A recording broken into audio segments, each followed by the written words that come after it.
In this video, we will discuss about electric potential difference and electric current. पिछली video में हमने बात करी थी कि what are electric charges and what are their properties. ठीक है, हमने बात करी दो तरह के चार्जेस होते हैं, पॉजिटिव एंड नेगेटिव. और हमने सबसे पहली इंपॉर्टेंट प्रॉपर्टी क्या डिस्कस करी थी कि like charges repel each other and like charges attract. यानी प्लस प्लस रिपेल करेगा, माइनस माइनस रिपेल करेगा, प्लस माइनस अट्रैक्ट करेगा. लेकिन हम यहाँ इस वीडियो में बात करेंगे इलेक्ट्रिक पोटेंशियल की. थोड़ा सा इस चीज को याद रखिएगा, पहली प्रॉपर्टी यहाँ पर अभी यूज होगा. सपोज करो एक चार्ज है, बड़ा चार्ज हमने लिया है ये पॉजिटिव, और इसको हम कहेंगे सोर्स चार्ज. क्या कहेंगे? Source charge. ओके. अब इसके पास, जैसे कि हमने बात करी थी, इसके पास एक इलेक्ट्रिक फील्ड डेवलप हो जाएगा चारों तरफ. यानी कि उस एरिया में ये दूसरा चार्ज अगर हम रखेंगे तो उसे रिपेल या फिर अट्रैक्ट करेगा. ठीक है, तो वो इलेक्ट्रिक फील्ड कहलाता है इसके चारों तरफ एरिया. अब एक चार्ज हम मानेंगे टेस्ट चार्ज, छोटा चार्ज लेंगे जो इंफिनिटी पे रखा हुआ है. Infinity far away from this charge. इस चार्ज से बहुत दूर वो चार्ज रखा हुआ है. हमें उसे एक पॉइंट P पे लेके आना है, और P पॉइंट जो है इसके फील्ड में है. मतलब अगर P पॉइंट पे हम चार्ज को लेकर आएंगे तो ये चार्ज उस चार्ज पे फोर्स लगाएगा. ठीक है, तो हम इंफिनिटी से लेकर आ रहे हैं एक छोटे से चार्ज Q नॉट को. ठीक, अब बाय डिफॉल्ट हम इसको भी पॉजिटिव लेंगे, तो ये भी प्लस है, अब ये भी प्लस है. अब ये चार्ज इस चार्ज को क्या करेगा? रिपेल करेगा. अब हम ये इलेक्ट्रोस्टैटिक फोर्स तो इधर है रिपल्सिव, हमें इसको इधर से इधर लाना है. तो मीन्स हमें इलेक्ट्रोस्टैटिक फोर्स के अगेंस्ट काम करना है. तो हमें वर्क डन करना पड़ेगा इस चार्ज को इंफिनिटी से यहां तक लाने में. तो जितना वर्क डन हमने किया पर unit test charge in bringing that from infinity to a point is called electric potential. ठीक है, डेफिनेशन में अभी लिखूंगी. लेकिन पोटेंशियल का मतलब क्या होता है कि जैसे कि मैं हूं कि मेरा कितना पोटेंशियल है काम करने का. 4 साल का बच्चा है, एक मैं हूं, तो ऑब्वियसली मेरी पोटेंशियल ज्यादा है काम करने की इंस्टेड ऑफ 4 ईयर चाइल्ड. तो ये होता है पोटेंशियल इस चार्ज का, कि इस चार्ज के अंदर कितनी ताकत है इस चार्ज को रिपेल या फिर अट्रैक्ट करने की. तो वो इस चार्ज का पोटेंशियल होता है. ठीक है, तो हम डिफाइन करने जा रहे हैं what is the meaning of electric potential. तो electric potential we are going to define it. ठीक है, हम डेफिनेशन लिखने जा रहे हैं. तो electric potential at a point in the electric field of a given charge is defined as the work done in bringing a unit positive charge from infinity to that point against electrostatic force. Work done इसको यहाँ तक लाने में against electrostatic force is called electric potential. It is represented by V. क्योंकि मैंने P point लिया है तो हम यहाँ पे सबस्क्रिप्ट लगा देंगे P, यानी potential at P is equal to work done. कहाँ से कहाँ तक ला रहे हो? इंफिनिटी से P पॉइंट पे. तो हम यहाँ पे सबस्क्रिप्ट लगाएंगे infinity to point P. Work done in bringing a charge from infinity to point P. किसे? पर unit test charge Q naught. तो it is the formula of electric potential at P. Okay, ये infinity का symbol है. Infinity means far away point from charge Q. और अगर हम ये सबस्क्रिप्ट हटा दें तो सिंपल क्या हो जाएगा? V is equal to W upon Q naught. ठीक है, इसकी यूनिट क्या होगी इलेक्ट्रिक पोटेंशियल की? वर्क डन की क्या होती है? जूल. तो जूल हो जाएगी ऊपर न्यूमरेटर में. चार्ज की होती है कूलम, तो कूलम डिनोमिनेटर में आ जाएगा. तो जूल पर coulomb is the unit of electric potential. इसको कहते हैं वोल्ट. क्या कहते हैं इसको? इसको कहते हैं वोल्ट. तो volt is the SI unit of electric potential. Electric potential is a scalar quantity. तो how will you define 1 volt? 1 volt कब कैसे डिफाइन करेंगे वो आप खुद लिख लीजिएगा डेफिनेशन. मैं यहाँ 1 लगा देती हूँ, ये 1 जूल हो जाएगा, ये 1 कूलम. तो 1 वोल्ट कब होगा? A potential at a point is said to be 1 volt if 1 joule of work is done in bringing 1 coulomb of charge from infinity to a point. It's very simple. Now let's come to electric potential difference. Okay, let's come to electric potential difference. Now consider a source charge. जैसे कि हमने पहले भी माना था, एक Q charge हमने माना. अब इसके इलेक्ट्रिक फील्ड में 2 पॉइंट्स हैं. ठीक है, एक पॉइंट A है, एक पॉइंट B है. अभी हमें क्या करना है, पहले हम क्या किया था, क्यू नोट को लेकर आए थे इन्फिनिटी टू अ पॉइंट। अब हमें इन्फिनिटी से मतलब नहीं है, अब हमें इस पॉइंट से लेकर आना है चार्ज को ए से लेकर बी तक। अब जब दोनों पॉइंट्स चार्ज के आसपास हैं तो एक पोटेंशियल, इसका पोटेंशियल इस पॉइंट पे भी होगा, उसको कह देते हैं वीबी, और इसका पोटेंशियल इस पॉइंट पे भी होगा, उसको कह देते हैं वीए। तो इन दोनों पोटेंशियल का difference is electric potential difference. ये तो सिंपल सा हो गया। बाय डेफिनेशन हम इसे क्या करेंगे, अब हम इसे एक क्यू नोट को लेकर आना है एक पॉइंट से दूसरे पॉइंट में against electrostatic force of the given charge, that is work done in bringing a unit positive charge from one point to another when both points are lying in the electric field of the given charge against electrostatic force। यानी कि एक point से दूसरे point तक जितना work done आप करेंगे Q note को लेके आने में, वो आपका इलेक्ट्रिक पोटेंशियल डिफरेंस होगा। तो here we are going to define it, that is electric potential difference. Electric potential difference between two points lying in the electric field of a given charge is defined as the work done in bringing a unit positive charge from one point to another against electrostatic force। ठीक है, अब एक बात और सुन लीजिए, जितना point पास होगा इस चार्ज के उतना ही पोटेंशियल ज्यादा होगा, और जैसे जैसे हम इससे दूर होते चले जाएंगे ऑब्वियसली इसका जो फोर्स है उस चार्ज पर वो कम होता चला जाएगा और पोटेंशियल भी कम होता चला जाएगा। तो जितना पॉइंट पास होगा उतना ही फोर्स भी उस चार्ज पे ज्यादा होगा इसका, और पोटेंशियल भी ज्यादा होगा। तो इसका मतलब बी पॉइंट पे जो पोटेंशियल है वो ज्यादा है और ए पॉइंट पे है कम। तो हमें बी ए से वी बी लाना है, तो difference is VB minus VA और it is equal to work done. कहां से लेके आ रहे हैं, A से B तक लेके आ रहे हैं, किसे लेके आ रहे हैं, Q नोट को लेके आ रहे हैं। और अगर हम सबस्क्रिप्ट हटा दें तो इस पोटेंशियल डिफरेंस को हम रिप्रेजेंट करेंगे V से, और तो V is equal to W upon Q naught. It is simple, the simple formula है similar to the electric potential. Okay, unit is also same, that is volt. तो 1 volt potential difference is 1 joule of work done upon 1 coulomb of charge. So how will you define 1 volt potential difference? Potential difference between two points is said to be 1 volt if 1 joule of work is done in bringing 1 coulomb charge from one point to another. ठीक है, अब हम बात करेंगे कि electric potential difference cell का क्या होता है, बैटरी का क्या होता है, जो हमें इस क्लास में 10th क्लास के इस चैप्टर में हमें इस्तेमाल करना है। ठीक है, तो हम बात करेंगे electric potential difference of a cell. Physics में जब हम सेल यूज करते हैं और बैटरी यूज करते हैं उसके दो टर्मिनल्स होते हैं, एक होता है पॉजिटिव टर्मिनल, एक होता है नेगेटिव टर्मिनल। ये सेल का कंस्ट्रक्शन और सारी वर्किंग उसकी आप केमिस्ट्री में पढ़ सकते हो। तो सेल जो होता है हमारा उसके दो टर्मिनल्स होते हैं, ये अभी सिंपल सी मैं बाद में बात करूंगी। एक होता है ये पॉजिटिव और एक होता है नेगेटिव। ठीक है, ये सेल का सिंबल है। तो इसका पोटेंशियल एक होता है पॉजिटिव का potential, it is the potential की बात कर रहे हैं, electric potential, potential of a positive terminal of a cell. ठीक है, और एक ही नेगेटिव का पोटेंशियल होता है, तो it is the potential of a negative terminal of a cell. तो अगर ये भी बात आप याद रखिए कि V plus is always greater than V minus. इसका पोटेंशियल जो होता है पॉजिटिव टर्मिनल का वो हमेशा ज्यादा रखा जाता है as compare to the negative terminal.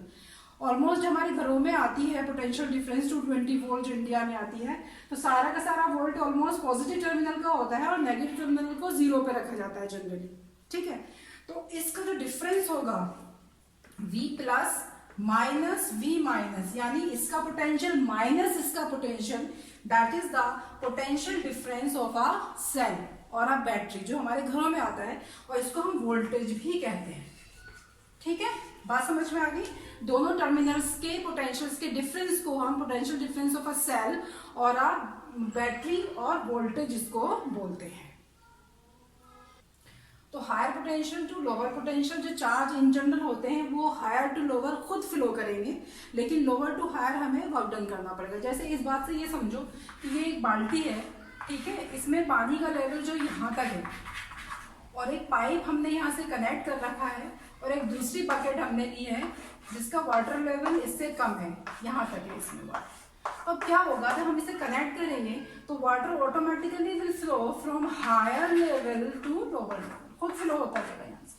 लेकिन हमें इस बास्केट से इस बास्केट में लेके जाना है लोअर टू हायर लेवल, तो we have to do work. जैसे घर में अगर हमें फर्स्ट फ्लोर पे हमें टंकी भरनी होती है तो हमें मोटर का इस्तेमाल करना पड़ता है, तो मोटर वर्क डन करता है ग्राउंड लेवल से फर्स्ट फ्लोर तक पानी को ले जाने में। लेकिन अगर छत पे पानी भर जाता है, टंकी ओवरफ्लो हो जाती है, तो पानी खुद फर्स्ट फ्लोर से ग्राउंड फ्लोर पे खुद आ जाता है। यानी हायर पोटेंशियल से लोअर पोटेंशियल पे चार्ज खुद फ्लो करेगा, लेकिन लोअर पोटेंशियल से अगर हायर पोटेंशियल पे लेके आना है तो हमें वर्क डन करना पड़ेगा। यही रूल अप्लाई होता है कि इलेक्ट्रॉन्स जो है और करंट जो है कंडक्टर में कैसे फ्लो करता है। कंडक्टर क्या होता है? कंडक्टर वो मटेरियल होता है जिसमें काफी अमाउंट में एक्स्ट्रा इलेक्ट्रॉन्स होते हैं, फ्री इलेक्ट्रॉन्स होते हैं, और वो फ्री इलेक्ट्रॉन्स मूव करते हैं जब हम बैटरी लगा देते हैं, और उसकी वजह से उसमें करंट होता है। तो यदि आप बात करते हैं कि कैसे करंट फ्लो करता है कंडक्टर में, और फिर हम डिफाइन करेंगे इलेक्ट्रिक करंट। ओके, अब मान लीजिए कोई पीस ऑफ कंडक्टर है, मान लीजिए एल्युमिनियम वायर है आपके पास। तो एल्युमिनियम वायर अगर आपके पास है तो क्या उसमें फ्री इलेक्ट्रॉन्स हैं? ऐसे रखा हुआ है कोई भी पीस ऑफ कंडक्टर आप ले लीजिए, आयरन रॉड है, एल्युमिनियम वायर है, यस उसके अंदर फ्री इलेक्ट्रॉन्स हैं। क्यों? क्योंकि कंडक्टर के अंदर फ्री इलेक्ट्रॉन्स होते हैं, लेकिन उसमें करंट नहीं है। एक पीस ऐसे ही रखा हुआ है, उसमें करंट नहीं है। इसका मतलब ये नहीं कि उसके अंदर इलेक्ट्रॉन्स नहीं है, इलेक्ट्रॉन्स हैं, but they are in random motion.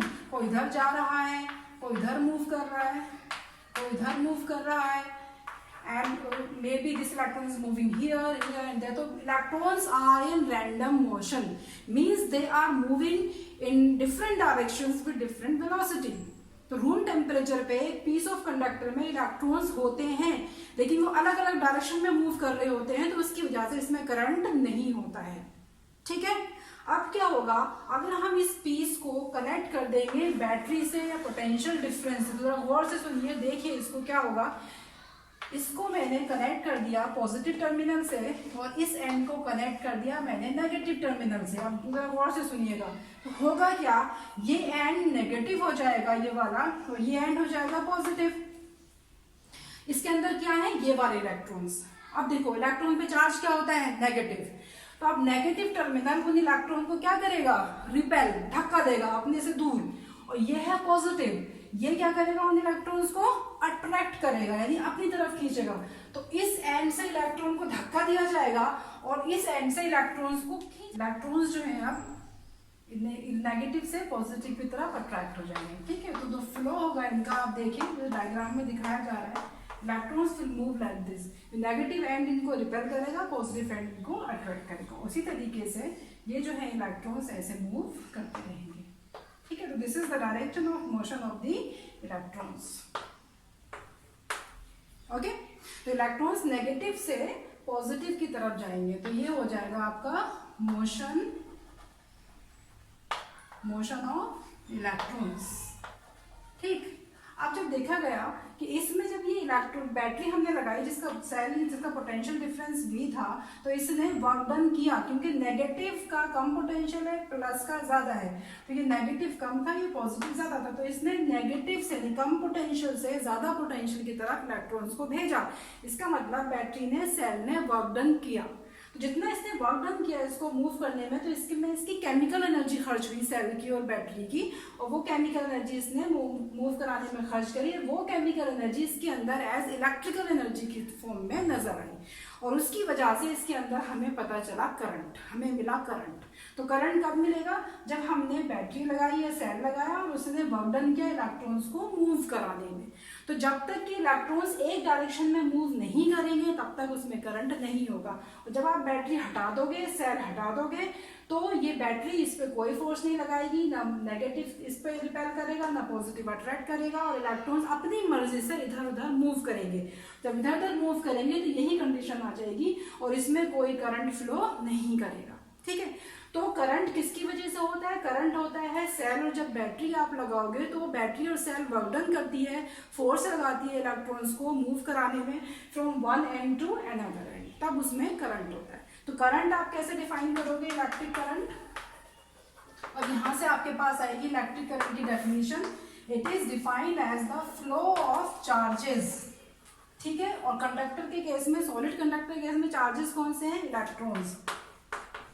Flow of charges per unit time per unit time, कैसे, इन अ पर्टिकुलर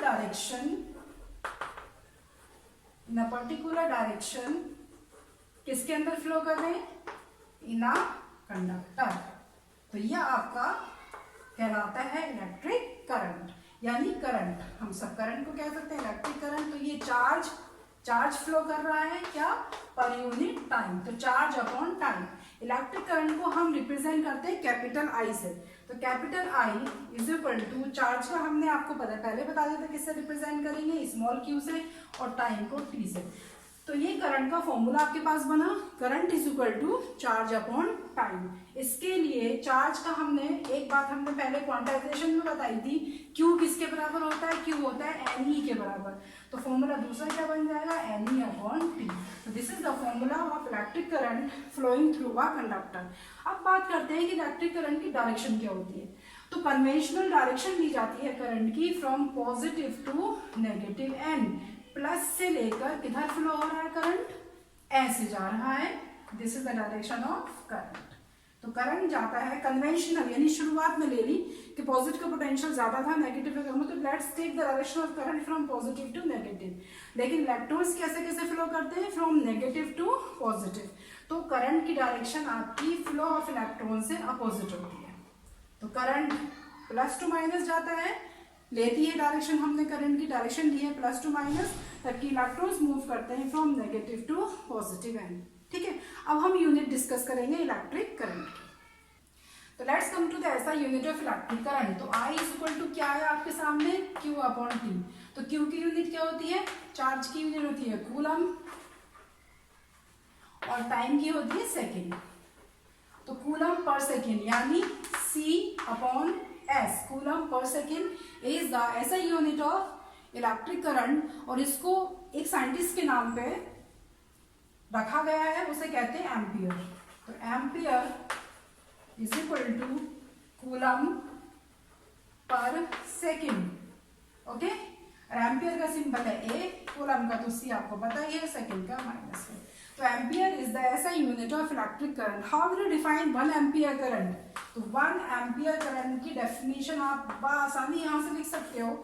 करंट कब 1 एम्पियर कहलाएगा, current in a conductor is said to be 1 ampere when 1 coulomb charge flows from one end to another in 1 second. एक second में अगर एक coulomb charge move करेगा एक and से दूसरे एंड में, तो उस कंडक्टर के अंदर जो करंट होगा वो 1 एम्पियर होगा। ठीक है, तो 1 एम्पियर कब करंट कहलाएगा, when 1 coulomb charge flows through a conductor, कितने टाइम में, इन 1 सेकेंड। ठीक है, तो करंट कहलाएगा उसमें 1 एम्पियर। तो it's ampere is also a scalar quantity. अब आप कहोगे मैम डायरेक्शन तो इसकी है, ये स्केलर कैसे होगी, तो वेक्टर होना चाहिए।